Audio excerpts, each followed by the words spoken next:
Math 1332, Chapter 7, Consumer Mathematics, Section 7, Installment Buying. Video 1, what's an installment plan and why do we use them? At some point in your life, you'll probably be involved in an installment plan, and you may already be involved in one right now.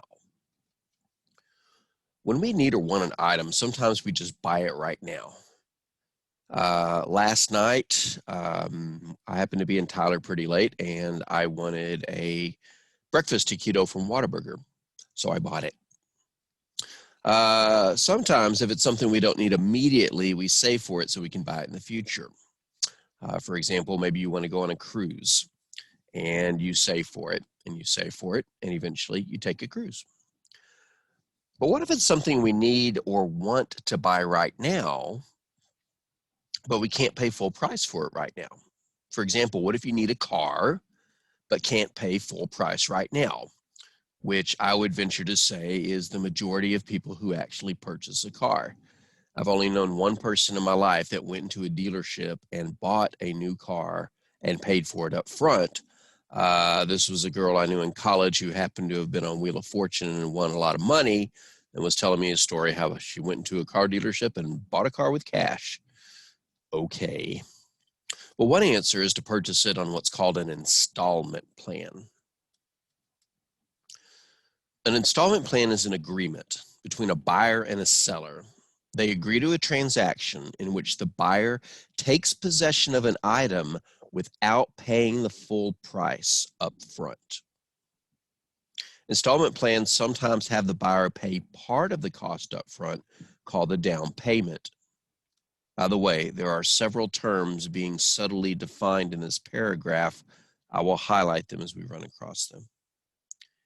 But I think the concept of a down payment is not that foreign to you. You probably understand, oh yeah, I'll give you some money right now.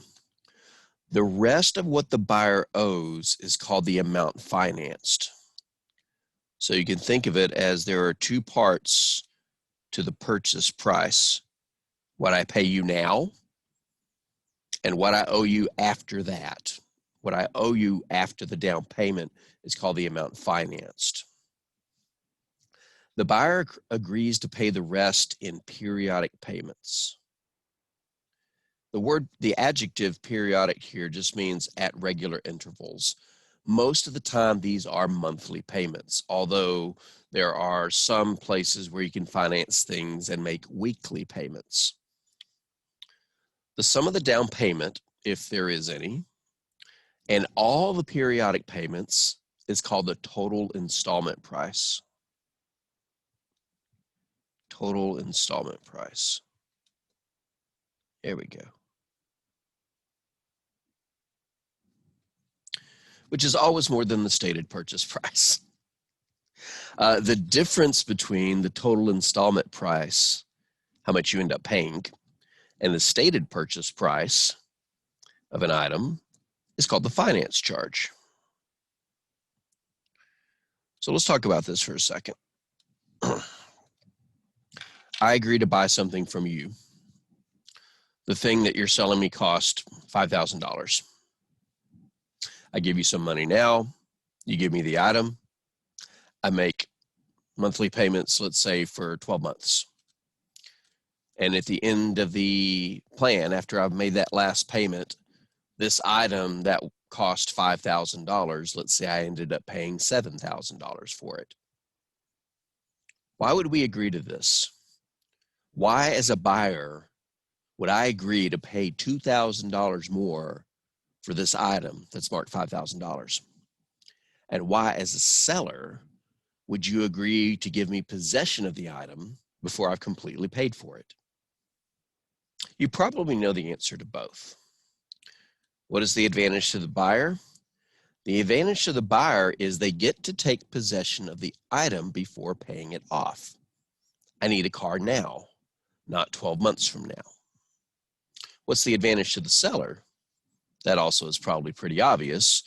They make more money in the long run. So why do we agree to these things?